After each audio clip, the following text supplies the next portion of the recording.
Hello viewers, फिल्मी society presenting guardians of the Galaxy volume 3। इस कहानी की शुरुआत में हमें एक प्लेनेट दिखाया जाता है जिसका नाम नोवेयर है, जो कि अब गार्डियंस का नया हेडक्वार्टर है, जहां रॉकेट अपनी पास्ट लाइफ के बारे में सोच रहा है। वो पहले ऐसा बोलने वाला चालाक जानवर नहीं था, बल्कि एक छोटा सा रकून था और हाई इवोल्यूशनरी ने एक्सपेरिमेंट करके उसे अपग्रेड कर दिया था। हाई इवोल्यूशनरी इस कहानी का मेन विलन है, जिसने विकास के नाम पर विनाश किया और हजारों सालों से एलियंस और जानवरों पर एक्सपेरिमेंट कर रहा था। अब कहानी प्रेजेंट में आती है, जहां हम पीटर क्विल को देखते हैं, जो इस वक्त नशे में था और घमोरा के गम को भुला नहीं पाया था, और ये सब उसे ठीक करने के लिए हॉस्पिटल ले जा रहे होते हैं। वहीं क्रेगलिन को योंडो का वॉइस कमांड एरो मिल चुका था और वो उस पर कमांड पाने की कोशिश करता है। दूसरी तरफ कॉस्मोडॉग के पास भी पत्थरों को उड़ाने और उन्हें कंट्रोल करने की पावर थी। रॉकेट अपने कमरे में विंडो के सामने खड़ा हुआ होता है, तभी उस पर एक दूसरी गैलेक्सी से एडम मोरलॉक का हमला होता है, जो हाई इवोल्यूशनरी के कहने पर रॉकेट को लेने आया था। यहाँ एडम मोरलॉक की गार्डियंस की पूरी टीम से फाइटिंग होती है, लेकिन वो इतना पावरफुल था कि उसके सामने कोई नहीं टिक सका।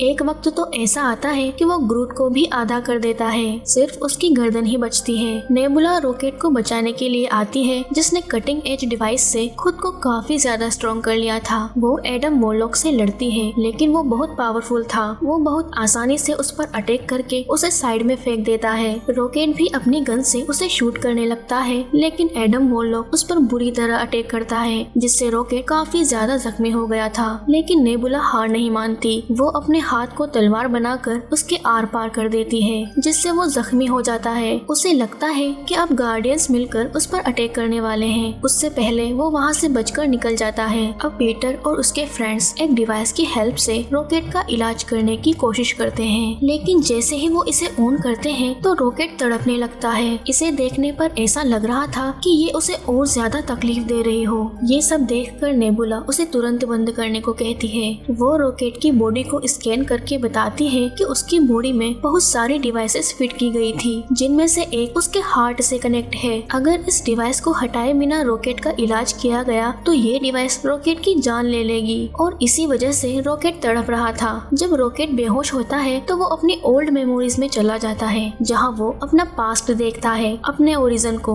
जब वो एक छोटा सा रकून था और पिंजरे में अपने फ्रेंड्स के साथ खेल रहा था। लेकिन एक दिन हाई इवोल्यूशनरी आया और उसे ले जाकर उस पर एक्सपेरिमेंट किए और उसे कई ज्यादा स्मार्ट और स्ट्रॉन्ग बना दिया। लेकिन जैसे ही एक्सपेरिमेंट्स खत्म हुए तो उसे किसी दूसरी जेल में बंद कर दिया गया। वहाँ उसके जैसे कई जानवर थे, जिन्हें भी कैप्चर करके उन पर एक्सपेरिमेंट्स किए गए थे, और वो इतने अपग्रेड हो गए थे कि वो इंसानों की तरह बोलने और समझने में कैपेबल थे। अब रॉकेट भी उन तीनों का दोस्त बन गया था। दूसरी तरफ नेबुला को रॉकेट की बॉडी एग्जामिन करने पर पता चलता है कि वो डिवाइस एक ओर्गोकॉर्प नाम के प्लेनेट पर बनाई गई थी, और वो रॉकेट की जान बचाने के लिए वहाँ जाने का फैसला करते हैं। पीटर उसकी टीम को रेडी करता है और वो अपने दो फ्रेंड्स को रॉकेट का ध्यान रखने के लिए छोड़ देते हैं। दूसरी तरफ हम हाई इवोल्यूशनरी को एडम और उसकी माँ के साथ देखते हैं। एडम मोरलॉक की माँ हाई इवोल्यूशनरी से कहती है कि अभी उसका बेटा बहुत छोटा है, इसीलिए वो रॉकेट को नहीं पकड़ सका। ये सुनने के बाद हाई इवोल्यूशनरी बहुत गुस्सा हो जाता है और वो उनसे कहता है कि उसे रॉकेट किसी भी कीमत पर चाहिए, और अगर वो अगली बार रॉकेट को पकड़ने में नाकाम रहे तो वो उनकी पूरी जनरेशन को खत्म कर देगा। हाई इवोल्यूशनरी थोड़ा सनकी और अजीब होता है। वो सारे प्लैनेट्स और उन पर रहने वाले सभी जानवरों क्रिएचर्स को परफेक्ट बनाना चाहता है। उसके हिसाब से सब अपने लेवल पर परफेक्ट होना चाहिए, इसीलिए उसने अलग अलग प्लैनेट्स पर ट्रेवल किया और वहाँ से जानवर और क्रिएचर्स को पकड़कर उन पर एक्सपेरिमेंट्स किए और उनमें अपने अकॉर्डिंग चेंज किए। जब वो अर्थ पर एनिमल्स और जानवरों को एक्सपेरिमेंट के लिए लेने गया तो वो अर्थ को देखकर बहुत इम्प्रेस हुआ। तब उसने डिसाइड किया कि वो भी बिल्कुल अर्थ जैसे प्लेनेट पर अपनी बनाई हुई क्रिएचर्स को बसाएगा, जिसे उसने काउंटर अर्थ नाम दिया। दूसरी तरफ हम देखते हैं गार्डियंस टीम लिविंग प्लेनेट ओर्गोकॉर्प के लिए अपना शिप लेकर निकल जाते हैं, लेकिन वो ओर्गोकॉर्प प्लेनेट तक पहुंचते इसके पहले कुछ लोग उनके शिप के अंदर आ जाते हैं, जिनमें घमोरा भी थी, जिसे नेबुला ने ही पैसों के बदले में अपनी हेल्प के लिए बुलाया था। दरअसल ये वो घमोरा नहीं थी जो गार्डियंस की टीम में थी और पीटर से प्यार करती थी, बल्कि ये वो घमोरा थी जो एवेंजर एंड गेम में सन 2014 से 2023 में आ गई थी, जो थेनोस के खिलाफ हो गई थी और थेनोस के मरने के बाद रेवेंजर्स की टीम में शामिल हो गई थी, और उनके साथ रहने पर चोरी और डकैती में माहिर हो गई थी, इसीलिए वो नेबुला के अलावा गार्डियंस के किसी भी मेंबर को नहीं पहचानती है। रेवेजर्स उन्हें बताते हैं कि वो गार्डियंस की टीम को उनके मिशन के लिए सपोर्ट करने आए हैं। जैसे कि हमें पता है कि रॉकेट अनकॉन्शियस होने से अपने फ्लैशबैक में चला गया है, जहां हम देखते हैं कि रॉकेट हाई इवोल्यूशनरी का परफेक्ट एक्सपेरिमेंट था। वो बाकी एनिमल्स के कंपेयर में कई ज्यादा स्मार्ट और इंटेलिजेंट था। हाई इवोल्यूशनरी रॉकेट को ले जाता है और उसके ब्रेन का टेस्ट लेता है। जब रॉकेट सभी टेस्ट पास कर लेता है तो हाई इवोल्यूशनरी समझ जाता है कि रॉकेट बहुत चालाक और स्मार्ट है। वो रॉकेट को काउंटर अर्थ दिखाता है, जहाँ रॉकेट पहली बार नीला आसमान और हवा में उड़ता हुआ रॉकेट देखता है। वो हाई इवोल्यूशनरी से पूछता है कि ये क्या है, जिसके जवाब में वो उसे बताता है कि ये एक रॉकेट है जो आसमान में उड़ता है। ये सोचकर कि वो भी एक दिन इसी तरह फ्रीली नीले आसमान में उड़ेगा, वहाँ से वो अपना नाम रॉकेट रख लेता है। इसके बाद हाई इवोल्यूशनरी रॉकेट को अपनी लैब में ले जाकर एक चेम्बर दिखाता है, जिसमें कुछ सेकंड्स में ही हजारों सालों का इवोल्यूशन हो सकता था। इस चेम्बर में एक कछुए को रखा जाता है। वो कछुआ और उसके सभी प्रोजेक्ट्स इवोल्यूशनरी के अकॉर्डिंग चेंज तो हो जाते हैं, लेकिन वो काफी ज्यादा हाइपर और एग्रेसिव बन रहे थे। हाई इवोल्यूशनरी रॉकेट से कहता है कि वो इन एनिमल्स को परफेक्ट बनाना चाहता है, लेकिन उसके समझ में ये नहीं आ रहा कि ये एग्रेसिव क्यों बन रहे हैं, जबकि एक परफेक्ट दुनिया के लिए वो इन्हें शांत बनाना चाहता है। ये सब सुनकर रॉकेट चेम्बर मशीन की तरफ देखता है और हाई इवोल्यूशनरी से कहता है कि यहाँ एक प्रॉब्लम है। जब वो इन्हें चेम्बर मशीन में रखता है और उन्हें चेंज किया जाता है तो इसके साथ साथ इनके ब्रेन में जो केमिकल है वो भी चेंज हो जाता है, जो इन्हें एग्रेसिव बनाता है। वो उससे कहता है अगर इस केमिकल को चेंज होने से रोका जाए तो सभी एनिमल्स का नेचर शांत होगा, जैसा कि वो उन्हें बनाना चाहता है। रॉकेट की बातें सुनकर हाई इवोल्यूशनरी बहुत खुश होता है और काफी सरप्राइज्ड भी होता है।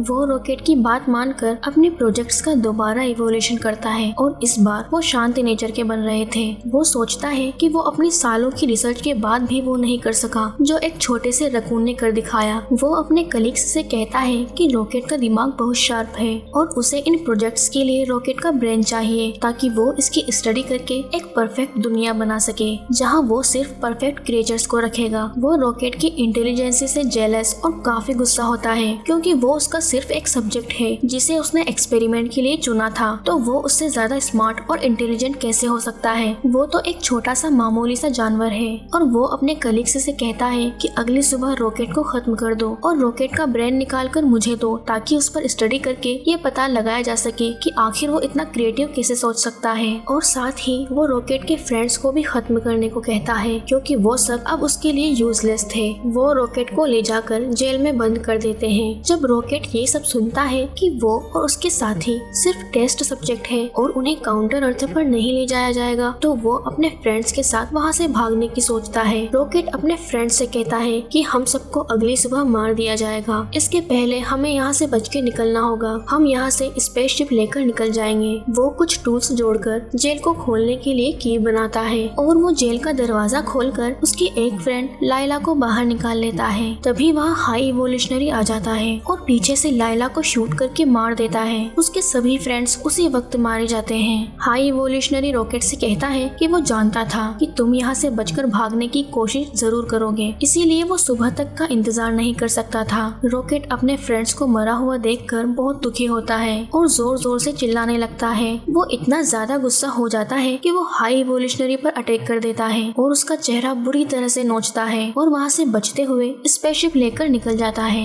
दूसरी तरफ गार्डियंस टीम और घमूरा ऑर्गो कॉर्प प्लेनेट तक पहुँच जाते हैं। वो उसके मेन एरिया तक पहुँचते हैं और फाइनली उन्हें रॉकेट की फाइल मिल जाती है। तभी उस प्लेनेट के गार्ड्स उन्हें पकड़ने आते हैं। पीटर वहाँ की मैनेजर से बहुत रिक्वेस्ट करता है कि उसके दोस्त की जान बचाने के लिए ये फाइल ले जाना बहुत जरूरी है। वो लड़की उसकी बात मान जाती है और वो टेक्नोलॉजी की हेल्प से उन गार्ड्स को हवा में उड़ा देती है। तभी ग्रूट शिप लेकर वहाँ पहुँच जाता है और जैसे तैसे गार्डियंस वहाँ से बचकर निकल जाते हैं। अब रॉकेट की फाइल ओपन करने पर उन्हें रॉकेट की पूरी कहानी पता चल जाती है, जो हमें रॉकेट के फ्लैशबैक में दिखाई गई थी, जहाँ उसके साथ कितना बुरा हुआ था। ये सब देखकर नेबुला बहुत दुखी होती है। वो कहती है कि कोई भी इतना टॉर्चर सहन नहीं कर सकता। फाइल ओपन करने पर उन्हें पता चलता है कि उस डिवाइस को ऑफ करने का कोड पहले ही डिलीट कर दिया गया है। दरअसल हाई इवोल्यूशनरी को पहले ही खबर थी कि गार्डियंस टीम फाइल लेने ऑर्गो कॉर्प प्लेनेट पर जरूर आएंगे और वो उन्हें पकड़कर रॉकेट को उनसे वापस छीन लेगा। इसीलिए उसने अपने असिस्टेंट थी थील से वो कोड डिलीट करवा दिया था, लेकिन गार्डियंस को फाइल के थ्रू पता लगता है कि वो कोड थील के सर से कनेक्ट कंप्यूटर में है जो काउंटर अर्थ पर चला गया था। कोड पता करने के लिए गार्डियंस टीम वहाँ पर जाने का फैसला करती है ताकि रॉकेट की जान बचाई जा सके, लेकिन घमोरा उन्हें वहाँ जाने से रोकती है। वो कहती है कि वो आदमी अभी हाई इवोल्यूशनरी के साथ होगा और वो बहुत पावरफुल है, अगर वो वहाँ गए तो सब मारे जाएंगे। लेकिन गार्डियंस घमोरा की बात नहीं मानते और शिप लेकर वहाँ से निकल जाते हैं।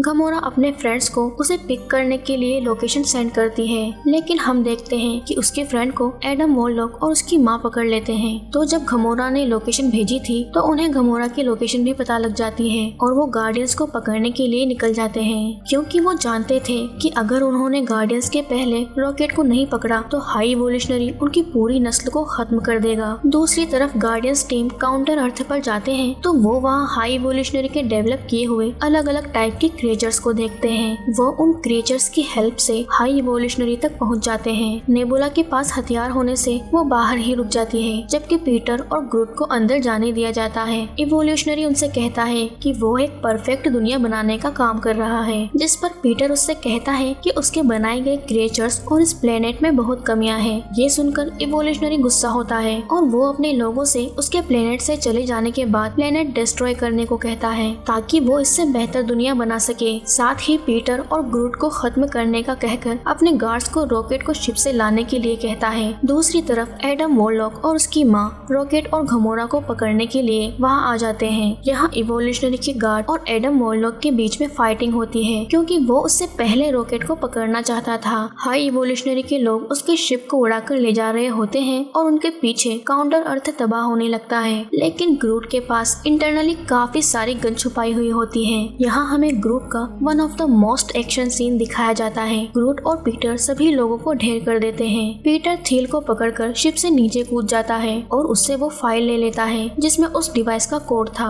तभी घमोरा शिप लेकर वहाँ आ जाती है और पीटर और ग्रूट शिप में चले जाते हैं। एडम वॉरलॉक भी काउंटर अर्थ को तबाह होते देख रॉकेट को छोड़कर अपनी माँ को बचाने के लिए जाता है, लेकिन उससे पहले ही आयशा का शिप तबाह हो जाता है और वो मर जाती है। दूसरी तरफ नेबुला, ड्रेक्स और मेंटिस हाई इवोल्यूशनरी के शिप को वहाँ से जाते हुए और इस प्लेनेट को तबाह होते हुए देखते हैं। उन्हें लगता है कि पीटर और ग्रूट अभी शिप के अंदर ही हैं और वो उन्हें बचाने के लिए शिप के अंदर चले जाते हैं। इधर रॉकेट मरने की कगार पर पहुंच चुका था। पीटर और ग्रूट रॉकेट के हार्ट के पास लगी डिवाइस में कोड डालते हैं, जिससे वो डिवाइस बंद हो जाती है और रॉकेट पहले से काफी बेहतर हो जाता है। नेबुला पीटर से पूछती है कि वो कहाँ है। पीटर उसे बताता है कि वो और ग्रूट तो पहले ही वहाँ से निकल कर आ चुके हैं और उन्होंने रॉकेट को ठीक कर दिया है। नेबुला, ड्रेक्स और मेंटिस वहाँ से बाहर निकलने की कोशिश करते हैं, लेकिन वो वहाँ बहुत सारे बच्चों को पिंजरे में कैद देखते हैं। साथ ही वहाँ कई सारे जानवर और क्रिएचर्स भी कैद थे, जिन्हें हाई इवोल्यूशनरी अपने एक्सपेरिमेंट्स के लिए लाया था। गार्डियंस डिसाइड करते हैं कि वो इन सभी को कैद से छुड़ाकर अपने साथ ले जाएंगे। तभी हाई इवोल्यूशनरी वहाँ आ जाता है और उन्हें पकड़कर जेल में डाल दिया जाता है। पीटर और उसके साथी भी गार्डियंस को बचाने के लिए शिप लेकर निकल जाते हैं। साथ ही पीटर क्रैगलिन से पूरे नोवेयर शिप के साथ वहाँ आने को कहता है। तभी एडम वॉरलॉक गार्डियंस को रोकने वहाँ आ जाता है, लेकिन वो फिर से हार जाता है। यहाँ हाई इवोल्यूशनरी और उसके लोगों की गार्डियंस की टीम से जबरदस्त फाइटिंग होती है। गार्डियंस टीम मिलकर हाई इवोल्यूशनरी और उसके लोगों को बुरी तरह से मारते हैं। इधर क्रैगलिन भी वॉइस कमांड एरो पर कमांड पा चुका था और वो और कॉस्मो डॉग मिलकर हाई इवोल्यूशनरी के लोगों को मारते हैं। उधर हाई इवोल्यूशनरी रॉकेट को पाने के चक्कर में पागल हो गया था। उसके सारे गार्ड्स मारे जा चुके थे और उसका शिप भी तबाह होने लगा था, लेकिन वो फिर भी हार नहीं मान रहा था। उसके असिस्टेंट उसे समझाने की कोशिश करते हैं कि वो ये सब छोड़कर वहाँ से निकल जाए, लेकिन वो गुस्से में आकर उल्टा उन्हें ही खत्म कर देता है। रॉकेट उस शिप में कैद सभी जानवरों को छुड़ा रहा था। तभी हाई इवोल्यूशनरी वहाँ पहुँचता है और उसे मारने लगता है, लेकिन तभी वहाँ गार्डियंस टीम भी आ जाती है और सभी मिलकर उस पर अटैक करते हैं। गार्डियंस टीम रॉकेट को हाई इवोल्यूशनरी से बदला लेने के लिए उसे मारने को कहते हैं, लेकिन रॉकेट कहता है कि वो उसकी तरह शैतान नहीं है और घमोरा हाई इवोल्यूशनरी के फेस से वो स्किन मास्क निकाल देती है जो उसने पास्ट में रॉकेट के उसका चेहरा नोचने पर लगाया हुआ था।